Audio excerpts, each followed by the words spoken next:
Baik, Mas Yusuf, Dr. Haji Ribut Muda, Dr. K. Ubedillah Tamam. Assalamualaikum warahmatullahi wabarakatuh. Assalamualaikum warahmatullahi wabarakatuh. Seperti Waalaikumsalam warahmatullahi wabarakatuh.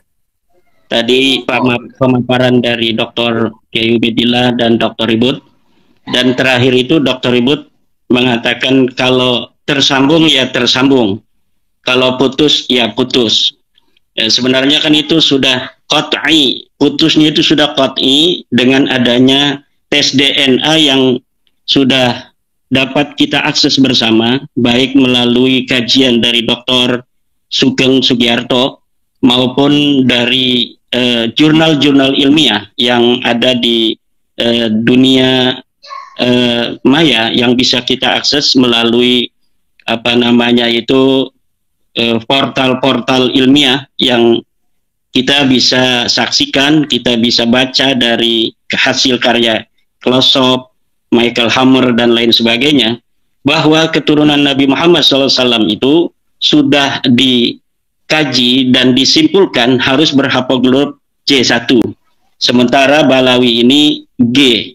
Artinya mereka bukan sebagai keturunan baginda Nabi, mereka juga bukan keturunan Nabi Ibrahim. Nah, itu sebenarnya dari situlah apa namanya kita harus pertama kali mengkaji dari nasab Balawi sebenarnya. Sebenarnya Dr. Ribut, Dr. Keubed, ini nasab Balawi sudah tidak layak masuk dalam kajian historis, sudah tidak layak masuk dalam kajian filologis, sudah tidak layak masuk dalam kajian apa namanya itu ilmu nasab. Kenapa? Karena secara genetika mereka sudah qat'iyyud dilalah, bukan sebagai orang Arab, bukan sebagai keturunan Bani Hashim, bukan keturunan Ibrahim. Bagaimana mereka itu bisa menjadi keturunan Nabi Muhammad, sedangkan keturunan Bani Hashim aja bukan, keturunan Nabi Ibrahim saja bukan. Tetapi diskursus ini harus terus menjadi perhatian publik. Maka pengamat-pengamat yang ahli dalam bidang metodologi seperti Dr. K. Ubed, Dr. Ribut, ini penting untuk terus mencerahkan kepada publik bahwa dengan terus kita suarakan, terus kita bahas, maka akan semakin banyak masyarakat yang tercerahkan, termasuk adanya fenomena Tengku Qori balik badan. Itu merupakan sebuah kudratullah bahwa isu nasab ini akan terus menarik untuk dikaji. Kemarin kita lihat betapa menariknya diskusi antara seorang ilmuwan Nahdlatul Ulama dari Pulau Sumatera dengan juga seorang pengkaji pembela nasab Balawi yang berasal juga dari Pulau Sumatera. Jadi semalam itu adalah dua ilmuwan dari Pulau Sumatera, yang satu dari Jawa Barat, itu sibuk main HP kata para komentator itu, sehingga dua singa dari Sumatera ini bertarung seperti dibiarkan saja gitu semalam itu. Ini banyak komentar-komentar seperti itu. Nah, apa yang bisa saya berikan garis bawah dari diskusi semalam antara Dr. Ribut Nurhuda dengan Tengku Qori, yaitu narasi Tengku Qori tentang Abnaul Imam seperti yang disinggung oleh Mas Yusuf tadi, bahwa Tengku Qori sekarang ini kembali untuk mempermasalahkan kitab Abnaul Imam.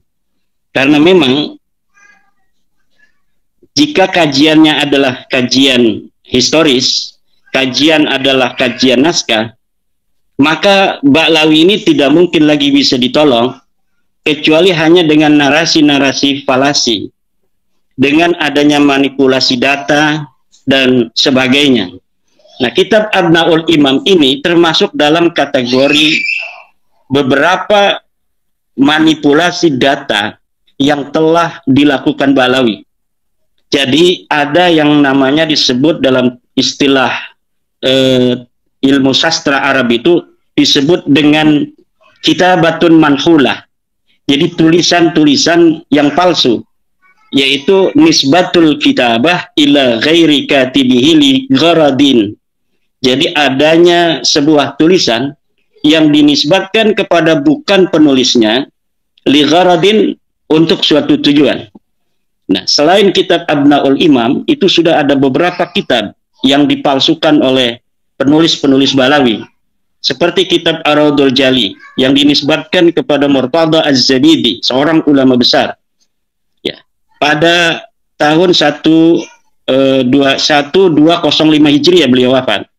Kemudian Hasan Muhammad Qasim dari Mesir diminta oleh seorang Balawi yang ada di Mesir untuk menciptakan sebuah kitab palsu yang di situ menyebut nama Ubaidillah atau Abdullah. Kemudian ditulislah kitab Ar-Raudul Jali itu, kemudian disubstitusikan sebagai karya daripada Imam Murtada Az-Zabidi. Dan itu sudah diteliti oleh pakar filolog dari Yaman, yaitu Abu Bakar Badib, yang merupakan pembela Balawi juga. Tetapi ketika Abu Bakar Badib ini memberikan kata sambutan di dalam tahqiqnya dalam kitab Ar-Raudul Jali itu, beliau jujur mengatakan bahwa kitab ini sangat sulit untuk dinisbatkan kepada Murtada Az-Zabidi. Kenapa Badib mengatakan sangat sulit? Karena dia pendukung Balawi.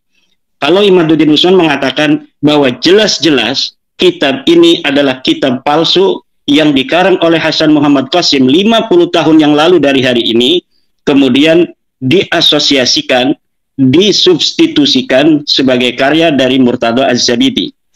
Yang kedua adalah kitab Tarikh Sambal Hadramaut.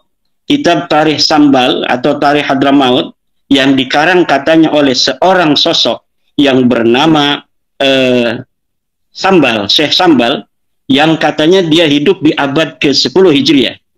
Tetapi ketika Serjen, seorang peneliti dari Barat, meneliti kitab ini, maka disimpulkan kitab ini adalah kitab palsu yang dikarang oleh sosok yang fiktif. Kemudian juga kitab Tarikh Ibnu Hisan. Ini Ibnu Hisan sosok yang historis. Dia hidup abad ke-9 Hijriah, menulis sebuah kitab sejarah, Tarikh Hadramaut Ibnu Hisan, kemudian hilang. Nah, setelah hilang diciptakan kembali oleh Muhammad Abdullah Al-Habsyi dengan di dalamnya menyebutkan Faqih Muqaddam.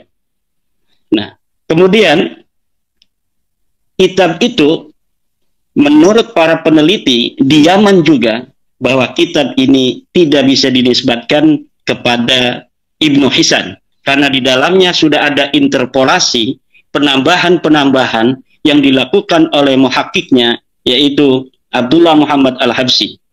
Ya. Hal-hal yang semacam ini terjadi juga pada Abnaul Imam ini. Abnaul Imam ini jelas kitab palsu yang kepalsuannya sudah diteliti oleh para ulama ahli nasab.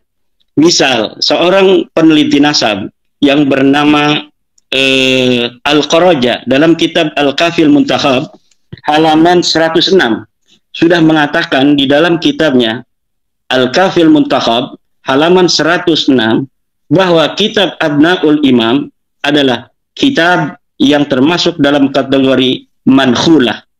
Kitab manhulah, pakai hak ya, manhulah, yaitu kitab yang palsu, kitab yang nisbatul kitabah ila ghairi qaili. Penisbatan sebuah kitab bukan kepada pengarangnya. Siapa pengarangnya? Pengarangnya ya Yusuf Jamalul Lail itu. Dia menarik-narik nama Abul Muammar Yahya Toba-Toba. Abul Muammar Yahya Toba-Toba itu memang seorang ulama dari kalangan Syiah. Dia mempunyai kitab yang namanya Syarhul Lumah Ibnul Jinni, tetapi tidak mempunyai kitab yang namanya Abnaul Imam fi Misr wa Syam. Dari mana keterangan itu? Silakan buka kitab Al-Kuna wal Alqab karya Syekh Abbas Al-Qummi juz 2 halaman 133. Kemudian buka juga kitab Mu'jamul Muallifin Umar Ridha Kahalah juz 13 halaman 226. buka juga kitab ketiga Hadiyatul Arifin juz 2 halaman 519. Keempat, buka juga kitab Al-A'lam juz 8 halaman 164. Di dalam kitab-kitab yang saya sebutkan tadi, biografi dari seorang Abul Mu'ammar Yahya itu lengkap. Dia punya kitab apa, dia hidup kapan, kemudian punyakah dia kitab yang bernama Abnaul Imam? Tidak ada. Tidak ada berita seorang Abul Mu'ammar Yahya bin Toba mempunyai kitab yang bernama Kitab Abnaul Imam fi Misra wa Syam. Nah, kalau misalnya pembela Balawi ingin menjadikan Abnaul Imam ini menjadi salah satu maraji', maka silahkan buktikan bahwa kitab Abnaul Imam ini memang dikarang oleh Abul Mu'ammar.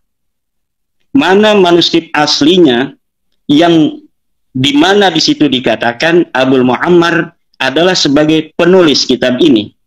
Tidak ada. Di dalam versi cetak kitab Abnaul Imam, memang itu diberikan beberapa lembar contoh-contoh bahwa manuskripnya ada dipegang oleh pentahqiq, dan ini contoh-contoh manuskripnya diberikan 2 lembar atau 3 lembar. Tetapi saya melihat cara menulisnya itu cara menulis yang baru, walaupun dia legok-legokan seperti gaya khot-khot dari masa lalu. Kenapa? Karena memang praktik-praktik manipulatif dari kaum Ba'alawi ini, algoritmanya ini saya sudah tahu. Dari versi pentahqiqan, dari bagaimana kitab-kitab manuskrip yang tidak dicetak, kemudian dijadikan maraji' dalam perdebatan, hanya nama, ada yang seperti itu. Ada juga manuskrip yang diberikan kepada khalayak, seperti manuskrip Al-Jawharus Syafaf karya Al-Khatib. Nah, tetapi sebelumnya mereka itu harus mengarang, memalsukan sebuah kitab masa lalu, seorang ulama terkenal, Qiladatun Nahar misalnya. Kemudian Qiladatun Nahar ini banyak mengutip kitab Al-Jawharus Syafaf ini. Seakan-akan kitab Al-Jawharus Syafaf karya Al-Khatib betul-betul pernah ada di masa lalu. Nah, jadi praktik-praktik manipulatif semacam itu, algoritmanya sudah nyata, terang benderang. Bahkan seorang ba'dzim yang hari ini masih hidup, kalau misalnya Ba'alawi itu betul-betul mau membuktikan kebenaran nasabnya berdasarkan kebenaran, maka seorang ba'dzim yang sering datang ke Indonesia itu akan dipakai oleh Rabita Alawiyah untuk melawan saya. Dan saya yakin Ba'dzim tidak mau. Karena Ba'dzim lah yang mengatakan Salim bin Jindan ini terkena penyakit melankolia, yang mengarang beberapa kitab-kitab yang diasosiasikan sebagai karangan abad ke-7 Hijriah oleh Ali bin Jadid, kitab Nasab, kitab Hadis, Al-Arba'un, kitab Al-Mawahib gitu. Tetapi ditulis oleh Salim bin Jindan. Kemudian diasosiasikan ulama masa lalu, tetapi kitab-kitab ini belum dicetak. Tetapi Rumel Abbas telah memberikan beberapa fotonya ketika di Rabita Alwiyah itu. Jadi sangat ketinggalan zaman apabila pembela Balawi semacam Tengku itu kembali menjadikan kitab Abnaul Imam ini sebagai sebuah dalil hujjah ketersambungan nasab Balawi. Karena jelas kitab ini kitab manhulah. Lihat di dalam kitab Al-Kafil Muntakhab, Al-Qaraja telah mengatakan kitab Abnaul Imam ini manhulah, kitab palsu yang diasosiasikan kepada ulama masa lalu, yang dikarang di hari ini oleh Yusuf Jamalul Lail. Yusuf Jamalul Lail ini di Riyadh adanya. Dia baru meninggal 3 tahun yang lalu pada bulan Ramadan. Jadi Ramadan ini sudah 3 tahun. 1443 Hijriah dia meninggal. Hari ini 1446 Hijriah. Jadi ini sudah 3 tahun. Di manakah manuskrip Abnaul Imam setelah seorang Yusuf Jamalul Lail itu wafat? Tidak akan pernah ada yang bisa untuk menunjukkannya. Kenapa? karena memang manuskrip itu tidak pernah ada. Itu tentang Abnaul Iman. Kemarin juga Tengku itu berusaha membongkar kekokohan Syajarah Al-Mubarakah dengan narasi falasi bahwa di dalam kitab Syajarah Mubarakah, Syekh atau Imam Fakhruddin Ar-Razi mengatakan dia memberikan kitab ini, mengijazahkan kepada Syarafsyah. Kata Tengku, Syarafsyah ini adalah orang yang hidup di abad ke-8. Bagaimana seorang yang hidup di abad ke-8 diberikan ijazah oleh seorang yang hidup di abad ke-6, 579 Hijriah, dikarang itu Syajarah Mubarakah, dan wafat 604 Hijriah. Nah, ini adalah narasi falasi yang coba untuk mempengaruhi publik untuk meruntuhkan kekokohan Syajarah Al-Mubarakah, bahwa seakan-akan Syajarah Mubarakah ini adalah kitab abad ke-8 atau ke-9. Seperti Rumel Abbas juga mengatakan bahwa kitab Syajarah Mubarakah ini adalah kitab karya Ibnu Inabah.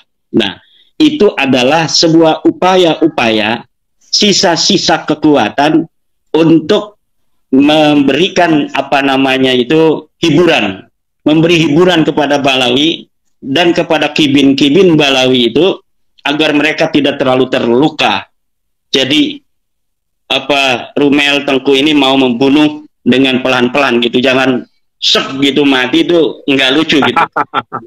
Saya sering mengatakan mereka ini orang-orang yang kejam, orang yang memberi harapan, tetapi mereka tidak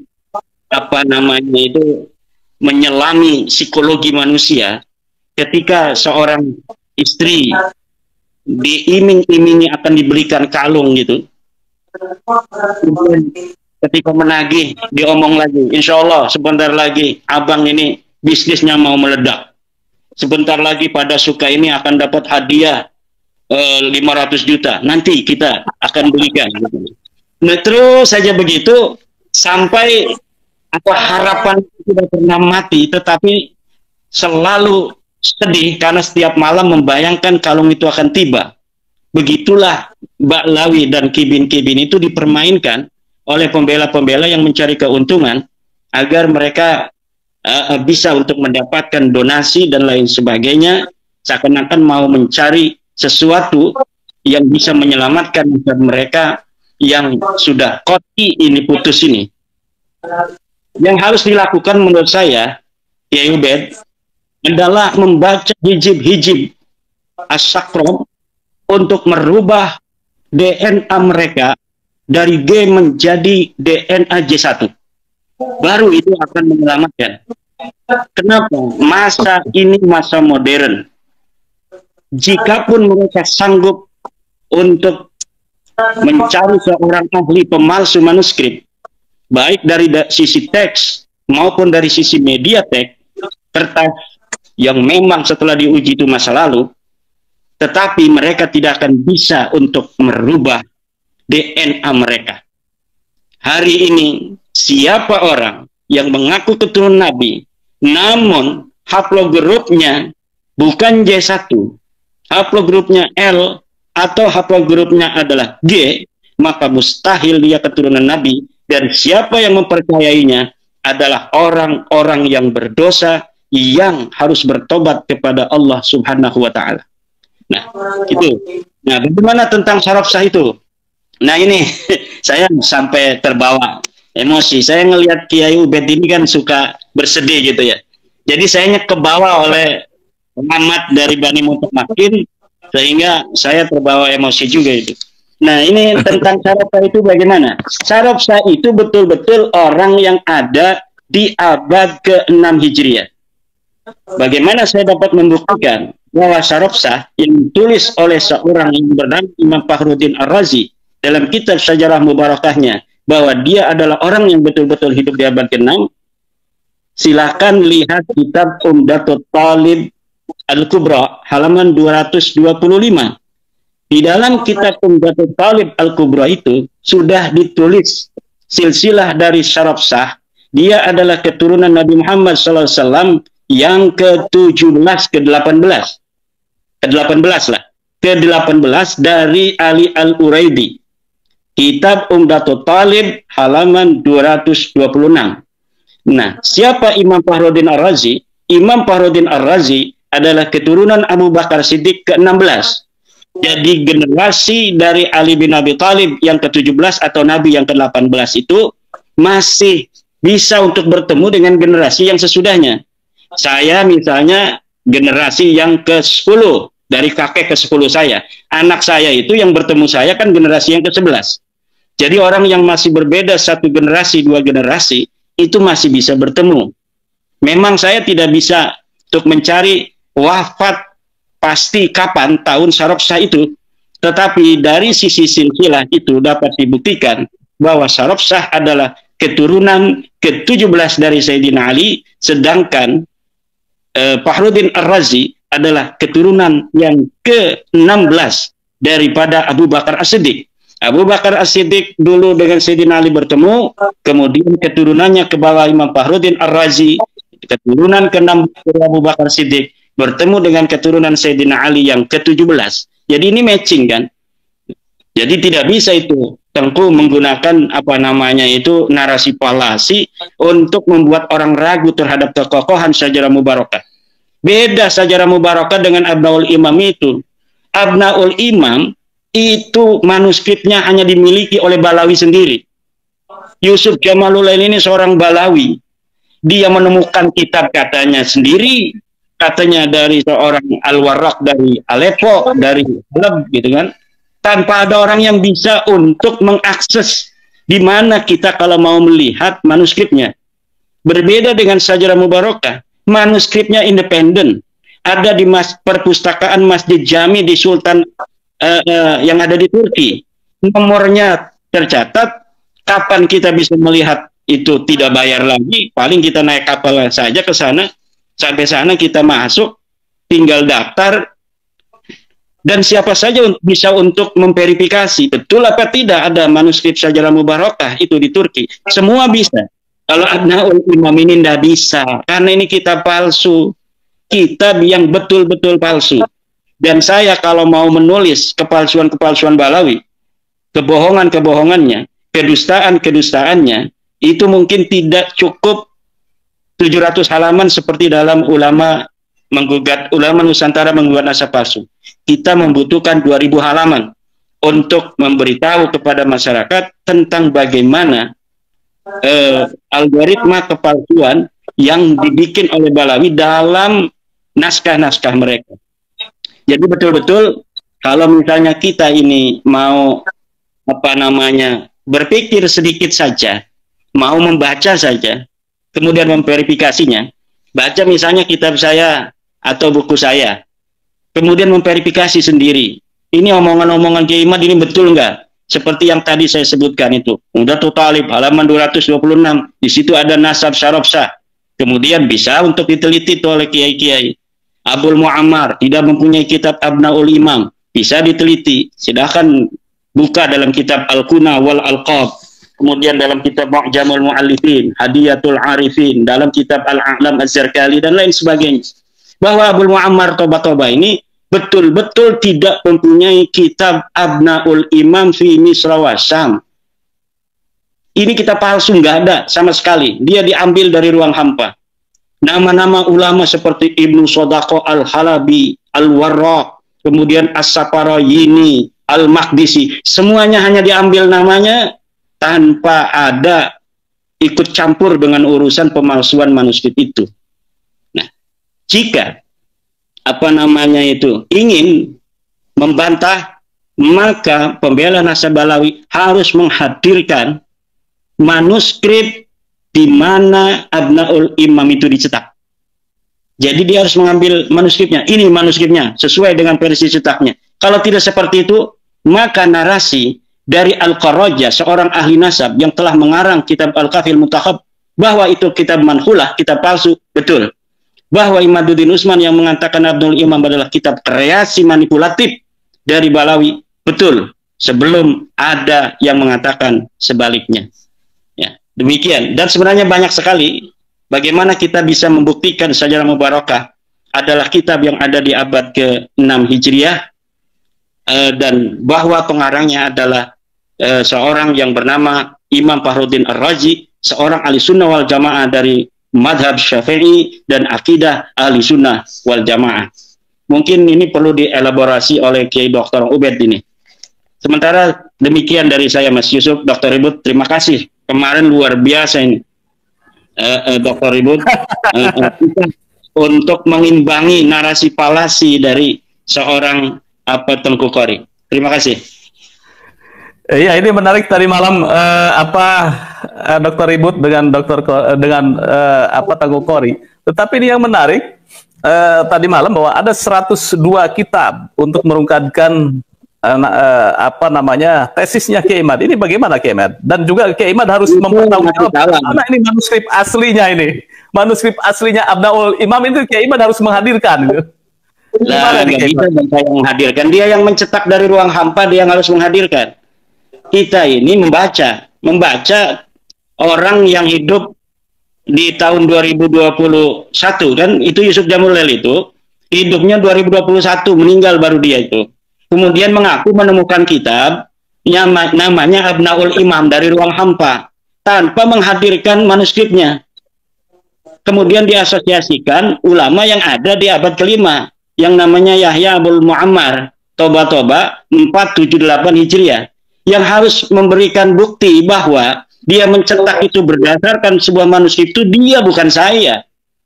Mana itu Yusuf Jamulail? Kalau udah meninggal, kan dia udah meninggal, diberitakan di internet. Mungkin ada anaknya, mungkin ada muridnya. Kan Jamulail di Indonesia juga ada. Silakan itu Jamulail yang ada di Indonesia. Bel itu keluarga Yusuf Jamulail yang ada di Riyadh. Mana manuskrip Abnaul Imam? Kita serahkan, kita tunjukkan kepada Kiai Imam. Kita akan lihat bersama-sama itu manuskripnya. Saya yakin tidak ada manuskripnya, kecuali malam ini dia dengarkan saya ngomong ini, mulai ditulis itu. Kan ada kitabnya tuh sekarang cetakannya. Ditulis versi tulisan tangannya, kemudian dikucak-kucak pakai kopi, seperti beberapa kejadian yang telah terjadi dengan kitab-kitab yang dicetak juga oleh Balawi seperti itu. Al-Jauhrus Safaf itu yang dikatakan karya Al-Khatib 850 Hijriah, itu baru ditulis manuskripnya 40 tahun yang lalu. Kemudian diasosiasikan punya Al-Khatib yang ada di 850 Hijriah meninggal. Ini juga sama. Tetapi kalau Abnaul Imam ini mereka belum punya versi tulis tangannya mereka itu. Nggak sempat kali, nggak ada yang seperti 20 tahun lalu ada yang suka nulis. Sekarang ini kan orang-orang lagi menikmati keenakan mereka sebagai cucu Nabi yang sekarang jadi mantan cucu Nabi itu. Tidak ada yang sempat nulis. Bahkan dia bayar itu ke pendukung-pendukung untuk mendukung dan lain sebagainya. Tetapi mungkin belum ada yang sempat nulis manuskrip palsu itu. Oke. Nah, mengenai kitab, nanti katanya kitabnya Tengku ada 100 berapa? 102 kitab untuk mempertahankan Balawi dan siap 7 hari 7 malam diskusi dengan Hanif Alatas yang ada 180 kitab. Hanif Alatas itu 180 kitab. Tengku itu 102 kitab, masih kalah itu. Kalau dia ada kitab abad ke-5, ke-6, ke-7, semalam itu sudah dikatakan kepada Dr. Ribut. Tetapi kenapa tidak mengatakannya? Karena hanya Abnaul Imam yang dia punya kitab palsu itu. Kenapa misalnya? Sebenarnya saya ini dilarang oleh banyak teman-teman untuk menanggapi Tengku Qori. Tetapi saya kira kalau tidak ditanggapi itu nanti masyarakat awam itu akan mengira apa yang dinarasikan Tengku itu betul gitu. Nah, sekarang ini saya sudah mengatakannya. Dan silahkan diverifikasi semua orang yang bisa baca kitab. Kemudian apa yang telah saya sampaikan tadi, dilihat kitabnya, oh ternyata betul. Apa-apa yang telah saya sampaikan bahwa satu Abnaul Imam adalah kitab palsu, bukan hanya saya yang mengatakannya, tapi juga seorang ahli nasab Al-Qaraja dalam kitabnya Al-Kafil Muntakhab, halaman 106. Kemudian bahwa Syaraf Shah ini adalah orang yang ada di abad ke-6, dalam kitab Pendapat Talib halaman 225, itu kan narasi yang paling hebat kemarin yang disampaikan Tengku, yang dia yang sudah persiapan itu menanyakan pada Dokter Ribut. Dokter Ribut tidak persiapan tentang hal-hal yang seperti itu. Walaupun seorang dokter yang cerdas, Dokter Ribut, tapi kalau memang tidak pernah membaca hal itu, ya coba mana kamu, nggak bisa. Nah, itu tidak menunjukkan bahwa Dokter Ribut itu kemarin itu kalah atau Dokter Ribut itu tidak mengerti, tetapi memang cara berdebat itu, maka kata saya, dalam masalah apa namanya itu nasab, kita bukan mencari siapa yang menang dalam berdebat, tetapi siapa yang dalilnya kuat. Makanya saya wanti-wanti di dalam masalah nasab, karena ini ya ta'allaqu bil apa namanya masail ad-diniyah, ini bukan ifhamul khasmi. Kita bagaimana cara untuk apa menundukkan lawan berdebat, tetapi dapat menunjukkan mana dalilnya. Karena apa? Nanti ini akan berkonsekuensi tentang pahala dan dosa, tentang neraka dan surga. Ini jangan berani-berani kita hanya ingin bisa menang dalam sebuah forum debat, kemudian mengabaikan keilmuan itu.